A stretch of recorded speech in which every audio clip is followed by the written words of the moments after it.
Good afternoon. My name is David Moore. I'm the police chief in Janesville, and I'm here to share with you information about an officer-involved shooting that occurred less than 24 hours ago. This is a very different news conference with respect to the COVID-19 and the pandemic. We have directed that no media join us here today, so we're doing this via video. Although we have allowed the media to submit questions to us between 10 a.m. and noon today, and I will answer those questions after the presentation.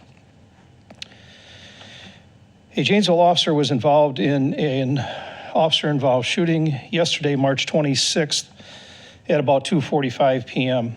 in the area of Highway 14 and Interstate 3990. Preceding the event was a vehicle crash. It was a truck and trailer that was south on the interstate. It left the roadway from the interstate. It went down a very steep embankment and came to rest very close to Highway 14. This was a particularly violent crash. The trailer that was being towed was destroyed and leveled, and the truck had very substantial damage. The crash scene was cleared some 9 hours after the incident. Officers assigned to the event encountered a subject armed with a knife. Law enforcement tried verbal persuasion and used multiple less lethal methods to apprehend the suspect. The suspect continued to be a threat to officers and the community, and a Janesville Police Department officer fired his duty weapon and struck the suspect. Officers performed immediate life-saving measures, and the suspect was transported to a medical facility for treatment. The Rock County Sheriff's Office and the State Patrol also responded to the scene and assisted. The suspect is in stable, although critical condition. He is being treated for his injuries from the shooting and for injuries sustained in the traffic crash. One Janesville officer was transported to a medical facility and released. The officer is a 26-year-old male. He has been with the police department for 4 years, and currently the officer is assigned to administrative duties.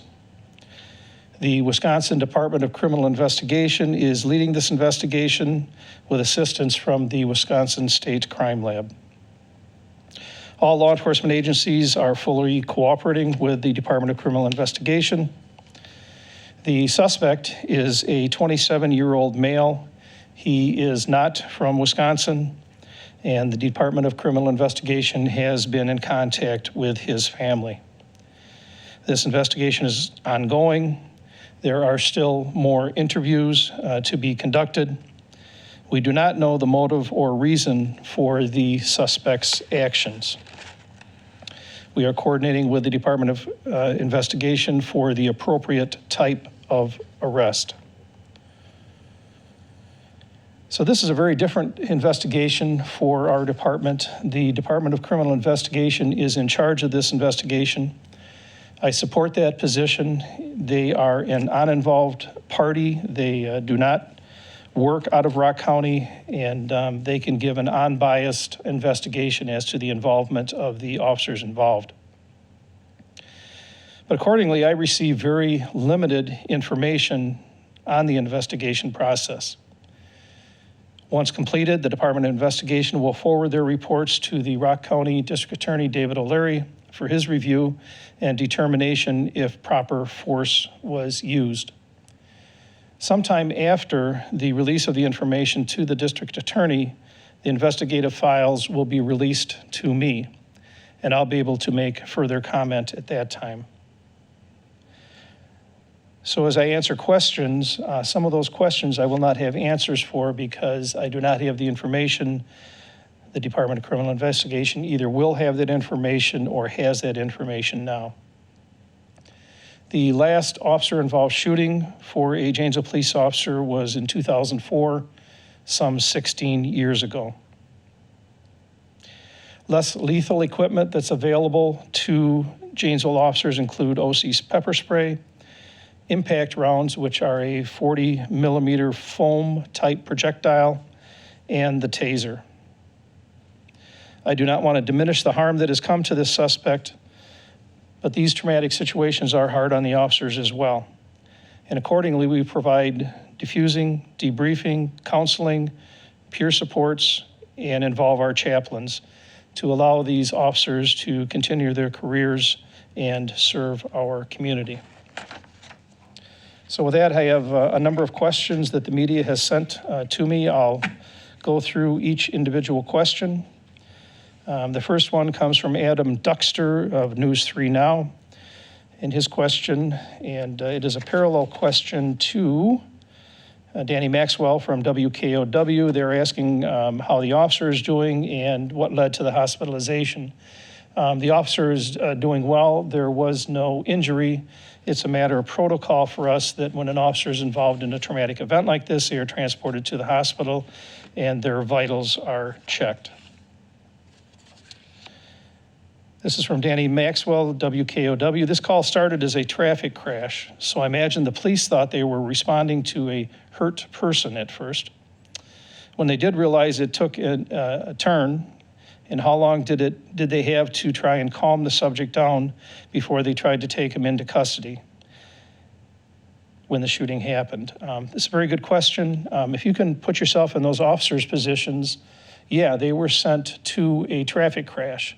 And their mindset or expectations when they respond to those types of accidents is to secure the crash site, make sure there are no further crashes, assist victims that may be involved in the crash, and then go about the crash investigation. Immediately when the officers got there, it was a very different situation. What I can tell you, there was 5 minutes from the time of law enforcement arrival to the time that the suspect was taken into custody. Here are two questions. This is from Sid Schwartz. What did the suspect say to the officers before shots were fired? And similarly, Lauren Cox from WCLO, what communication did the officers have with the suspect leading up to the shots fired? Both of those answers are pending interviews and review of the body camera footage, and Department of Criminal Investigation will release that information when they have it.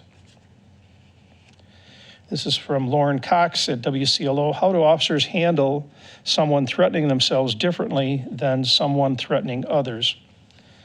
While I can't speak to this particular case because I don't have the facts, I can tell you that generally officers are trained to present time and distance if it's a person just threatening themselves, using verbal persuasion. Try and reduce the crisis point. Whatever the crisis issue is, we try and diffuse that. And we look at what disengagement opportunities that there are. All along the while, we're trying to build rapport with the individual. What is particularly different between those two scenarios is sometimes when a citizen is being threatened, officers have to place themselves in between the suspect and the citizen to assure the citizen's safety. This is from Lauren Cox at WCLO. Who in this situation faced a threat of harm, and what type of harm did each one face? Again, Department of Criminal Investigation will release that information, but I can tell you that we always have concerns for citizens, officers, and suspects. From Sid Schwartz of the Janesville Gazette, how many officers fired, how many shots, how many times was the suspect hit, and where on his body? I can tell you that one officer was involved. It was a Janesville police officer, and DCI will release those other details when they become available. Sid Schwartz, the Gazette, what other tactics were used that failed before the officer fired? And Lauren Cox from WCLO, similar question, what factors led to the use of the firearm as opposed to other types of force? I can tell you that there were multiple efforts, verbal persuasion, and many less lethal methods. I've been asked by Department of Criminal Investigation not to release what those specific methods were, and those will be released as the Department of Criminal Investigation continues. Sid Schwartz from the Gazette, what prompted the officer to fire? Did he fear for his own safety, or did he fear for the safety of others, and why? Again, the exact facts will be released by Department of Criminal Investigation upon their completion.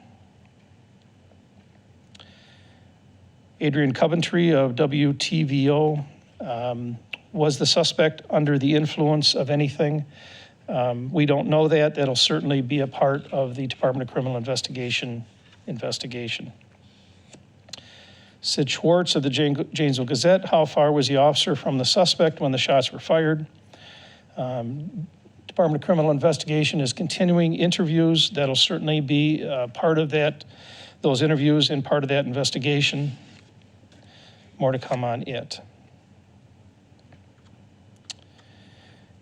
Had the police had contact with this person before? This is from Danny Maxwell, WKOW.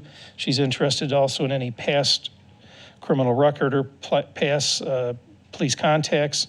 Janesville Police Department had no contact with this individual. That's not surprising. He comes from a different state, and Department of Criminal Investigation would look at his other past criminal activity, if there is any. Adam Duxter, News 3, can you please describe the moments that led up to the crash and how the vehicle crashed where it did?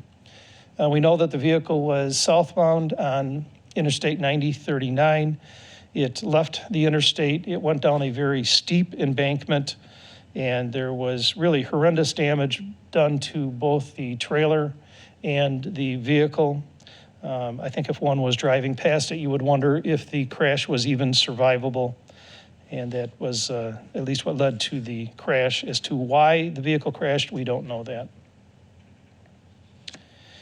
Danny Maxwell, WKOW, was a person trying to harm himself or officers who responded. Again, we're awaiting interviews for that. Lauren Cox, WCLO, what caused the suspect to be in the mental state he exhibited during the incident? Were drugs or alcohol involved, or was it more a mental health crisis? I simply don't know. Certainly those facts will be things that Department of Criminal Investigation looks into. What can you tell us about the subject shot, name, age, medical condition, and where he was shot? I think we've shared as much as we can. We are not releasing the name yet, but we certainly have offered the demographics information on him, and at this point we're not releasing where he was shot on his person. And from Adam Duxter, News 3 Now, what can the department take away from this situation and what stands out? I think that's a very good question. I pondered that late last night, and I can tell you that our officers prepared for this day. We trained extensively on use of force. We've also brought Department of Criminal Investigation in over the years to share with officers what it looks like to have an officer-involved shooting investigation. And I tell you, it's very different than what our officers are accustomed to. We turn the entire investigation over to Department of Criminal Investigation. Our officers then become witnesses, if you will. They need to be separated. They are interviewed by the Department of Investigations. In some cases, they are given their Miranda warnings. In some cases, their weapons are taken. So it's a very different experience. But we prepped our officers for that and shared with them what that was going to look like when this day would come. But I think the most striking thing that I took away from yesterday was the resiliency of this organization. Leading up to yesterday, we had a week of significant change, more change than I've ever seen at the Janesville Police Department. We have the COVID-19 concerns throughout the community, and I think everybody is concerned about that. We significantly changed the operations of the Janesville Police Department. We instituted substations. Officers didn't even come to the police station anymore. We set up some work groups and asked them to work on things that they have never worked before. And they went to different locations within the community. So the things I've asked of these officers and the challenge that I had for this organization is unprecedented. And then comes Thursday, when we have an officer-involved shoot. These are very emotional, time-consuming. We need to get it right. And to lay that officer-involved shooting on top of all the organizational change and other concerns in the community was substantial. But what I watched last night was my staff moved on without hesitation. They went about the work that they needed to do. They had trust in this community, they had trust in DCI, and we continue to move forward with the investigation.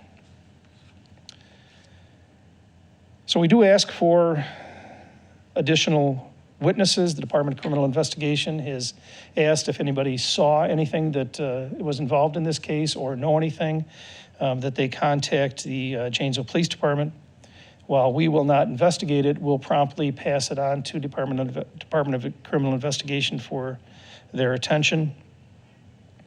And this will probably be the last news release I do with this investigation for some time.